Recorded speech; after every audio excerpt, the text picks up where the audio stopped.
Hey World History, welcome to today's lesson. We are going to continue with the French Revolution from what you read yesterday. If you do hear any background noise, I do apologize as my housemates are playing Call of Duty, so pardon. Alright, so let's talk about Versailles and the Bastille, and you read about the storming of the Bastille yesterday, but let's talk about this absolute madness that is the French Revolution, shall we? So excitement, wonder, fear engulf France as the revolution is unfolding at home and spreading abroad. Think about it. They would have heard about the Americans who successfully were able to declare independence from Great Britain, throw off a monarchy, and now establish a democratic republic. And the French are probably thinking, we can do that too, and it's going to be great. So they're excited. Historians divide the Revolutionary era into three phases. You have the National Assembly from 1789 to 1791, and that turns France into a constitutional and limited monarchy. Then you have a radical phase of 1792 to 1794, and that is escalating violence, and that's known as your Reign of Terror. Then you have your period of reaction against extremism, known as the Directory, from 1795 to 1799. Finally, then it kind of ends in the age of Napoleon, 1799 through 1815. And so yesterday you read more about the National Assembly. So let's write these down. So you have 1789 to 91, and that's your National Assembly with the tennis court oaths and things like that you read yesterday. Then you have 1792 to 94, and that's your Reign of Terror, and we'll learn about that tomorrow. Then you have 1795 to 99, it's your Directory, and finally you have 1799 to 1815, and that's your Age of Napoleon. Yeah? So, political crisis leading to revolt. So you have the political crisis that you read about, and that really has been building up for a long time. And that's happening in 1789, and that's coinciding with the worst famine in memory. You have starving peasants who are roaming the countryside, flocking to towns, joining the ranks of the unemployed. And rumors create this thing called the Great Fear. So you have these tales of attacks on villages and towns, and it's spreading panic because other people think they're going to be attacked. Other rumors assert that the government troops are out seizing crops and stealing from the peasants, also not a thing that makes peasants feel very good about life.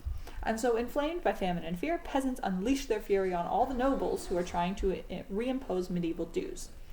Defiant peasants set fire to manor records, they steal grain, and the attacks die down a bit, but that unpleasantness remains. So Paris is also in turmoil. So you have the capital and it's the chief city of France, and it's the center of the revolution. You have a variety of factions, and so these factions are dissenting groups of people. So think like extreme political parties, and they're competing to gain power. Moderates are looking to the Marquis de Lafayette, who was the hero of two worlds. He fought alongside George Washington, and now he's heading up the National Guard, a largely middle-class militia organized in response to the arrival of royal troops. The National Guard is the first to ever don the tricolor, the red, white, and blue, that's eventually adopted as the national flag of France. All right, so you've got your moderates, Marquis de Lafayette.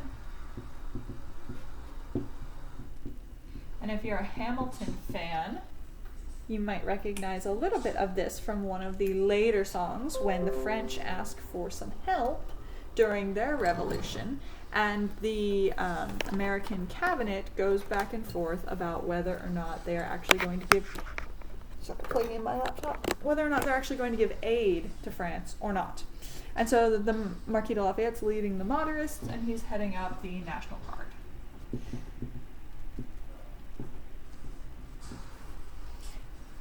Then you have a more radical group called the Paris Commune.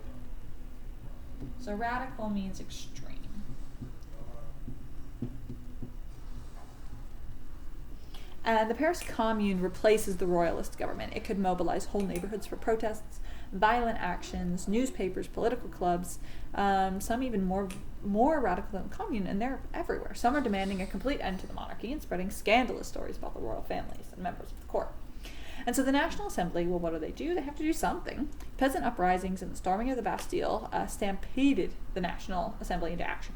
On August 4th, in a combative all-night meeting, they met all night, nobles in the National Assembly voted to end their own privileges. They agreed to give up manorial duties, exclusive hunting rights, legal status, and exemption from taxes. So they actually voted to give themselves taxes. It's amazing. So special privilege ends. The proud and the weary delegates announced feudalism is abolished. And the president of the assembly later observed, "We may view this moment as the dawn of a new revolution, when the burdens weighing on people were abolished and France was truly reborn." Were they sacrificing much? Now, historians note that they weren't actually giving up anything that they hadn't already lost. Nevertheless, they made it into law and passed the equality of all male citizens before the law, which is a very big deal. Then you have, in late August, the Declaration of the Rights of Man and the Citizen. Okay, so your National Assembly.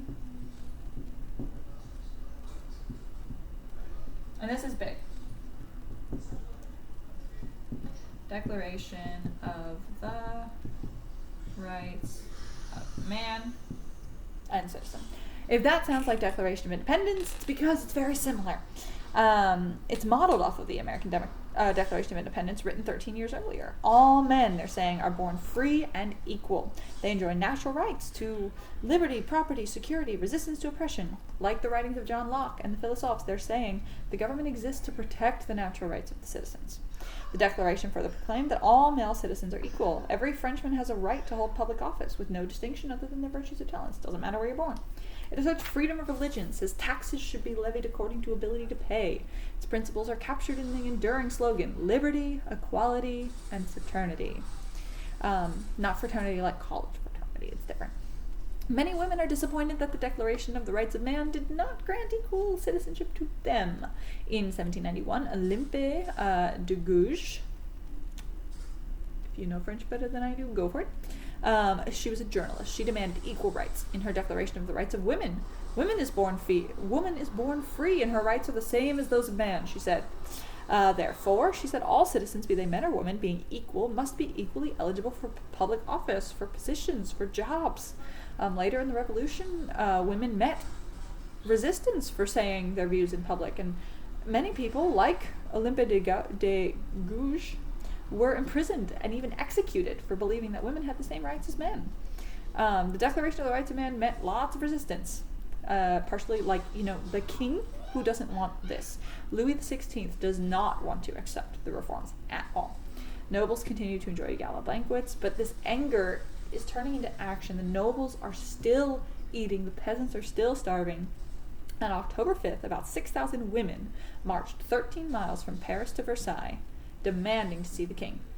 Much of the crowd's anger is actually directed at the Queen, Austrian-born Marie Antoinette. The Queen lives a life of great pleasure and extravagance.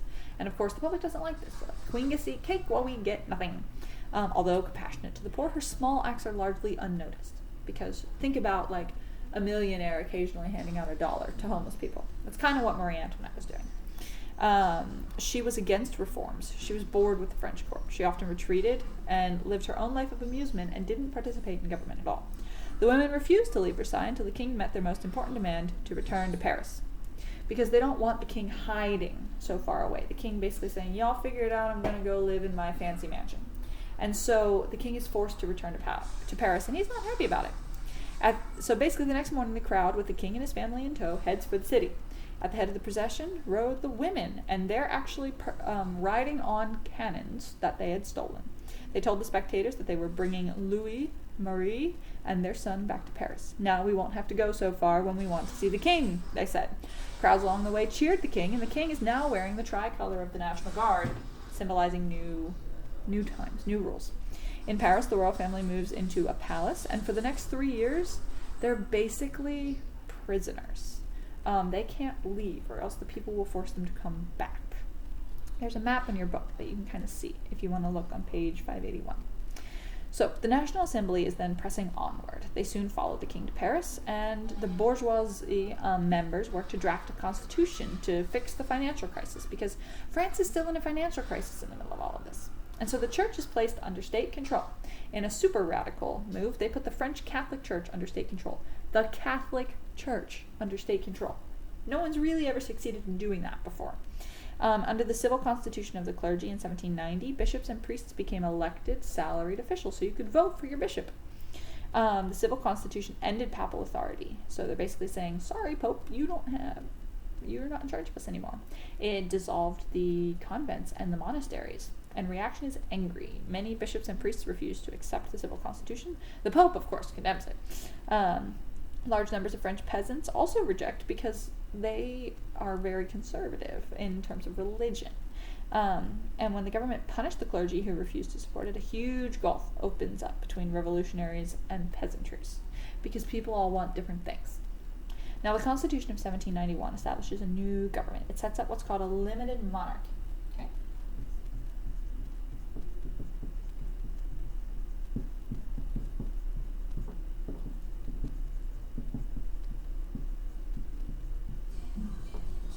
And in your limited monarchy, this takes the place of the absolute monarchy that we learned about just 2 chapters ago.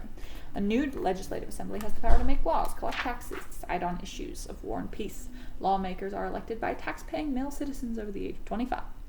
To make government more efficient, the Constitution replaces the provinces with departments, so they kind of make 83 state-ish things. It abolishes the old provincial courts, it reforms laws, and to moderate reformers, the Constitution of 1791, they were like, cool, that's all we need. We're good now. Reflecting Enlightenment goals, it ensures equality for all male citizens. It ends church interference in government. At the same time, it puts the power in the hands of men who have the time to serve the government. And meanwhile, Marie Antoinette and the others have been urging the king to escape, to get out. They're saying, this is awful. We're embarrassed. We're kept virtually on house arrest here. Let's leave. And so in June 1791, a coach rolls north from Paris towards the border. Inside sat the king disguised as a servant, the queen dressed as a governess, and the royal children disguised. They're hoping to get out of France completely run. They don't care what happens. They just want to get out. The attempted escape, though, it failed. In a town along the way, Louis's disguise was uncovered by someone who held up a piece of currency with the king's face on it. Can you imagine having somebody hold up money and recognize you? A company of soldiers escorted the royal family back to Paris, and onlooking crowds heard insults at him. To many, his attempt to escape showed that he was a traitor to France. And really, ultimately, European rulers are not a fan because they're afraid that the revolution is going to spread to their country. So I think this is Catherine the Great of Russia, the Pope, Emperor Leopold II of Russia, and George III. And they're all like, we don't want the revolution to come here. Like, oh, it's going to be a mess. Many emigres fueled the flames with that. So let's talk about the emigres. Let's talk about the radicals. Let's talk about the craziness that made this revolution so much different than the American.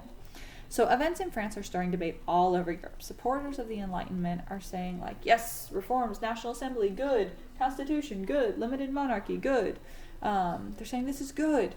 But rulers are really scared of the spread of revolution. So European rulers, they're increasing border control. They don't want immigrants from France coming. The emigres, which are nobles, clergy, and others who fled France, are reporting attacks on their privileges, their property, their religion, even their lives. And they're really spreading scary things. So that's So these are like French noblemen and clergy who have gotten out, and now they're spreading stories of the horrors of France. And so Edmund Burke, a British writer who had earlier defended the American Revolution, said, no.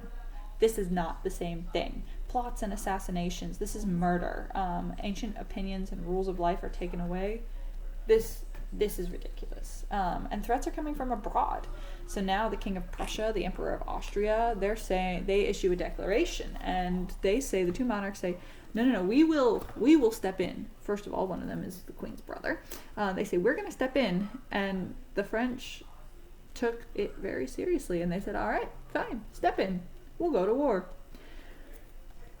And that is not what anybody wanted or needed at this point. So now you have radicals. In October of 1791, the newly elected Legislative Assembly takes office, and they're faced with crises at home and abroad, and they survive for less than a year.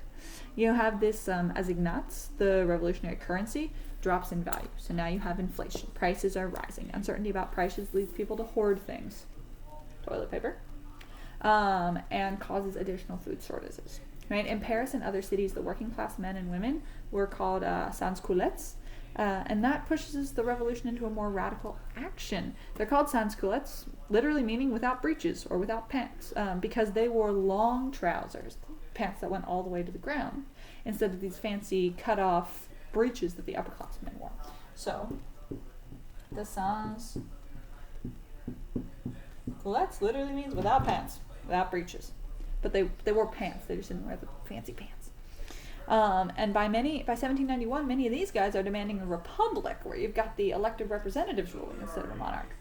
Within the Legislative Assembly, you have hostile factions again. You have the sans-culottes. They're finding support among the radicals, especially people called the Jacobins. They're a revolutionary political club, and the Jacobins are mostly middle-class lawyers and merchants, intellectuals, people like that. So the sans-culottes, they're the poor, the working-class poor. The Jacobins are more your middle-class people. And a revolutionary political club, they're sympathetic. Now, opposing the radicals, you've got the moderates. The moderates are saying, but no, we did it. We have the limited monarchy. We have rights. We have voting. We don't need to go more.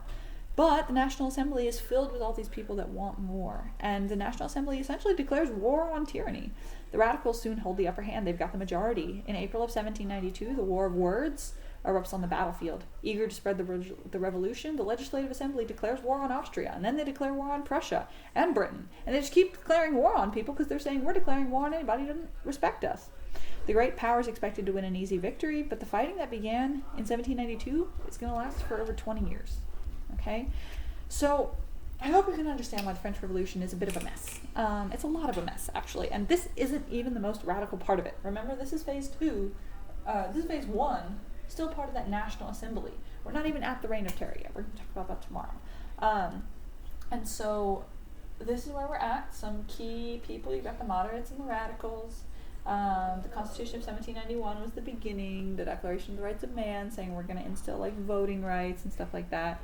But then things just keep getting worse. All right, so you do have a Junopod with us. It has a couple of primary sources in it. One of them is the Declaration of the Rights of Man, which you will read a small snippet of.